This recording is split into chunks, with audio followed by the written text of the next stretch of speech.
If your Toyota Sequoia is failing to connect to Apple CarPlay, follow these steps to restore your link.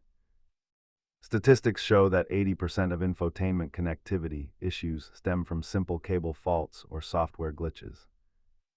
Let us break down the troubleshooting process into manageable steps.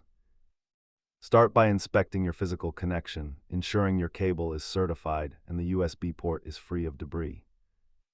Next, verify that Siri is enabled and check your iPhone restrictions to ensure CarPlay isn't being blocked. A quick soft reset of your Toyota head unit often clears lingering software bugs that prevent a successful link. Most issues are solved at home, but if the USB port itself is damaged, you may need professional repair. The vast majority of failures are cable-related, so try a different cord before assuming the unit is broken. If you are still struggling, test a different iPhone to rule out a specific device conflict. Keep a clean soft cloth and compressed air in your glove box to maintain your USB connection points.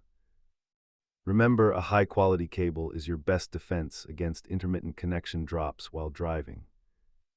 Thanks for watching. If this fixed your CarPlay, hit subscribe for more Sequoia maintenance tips.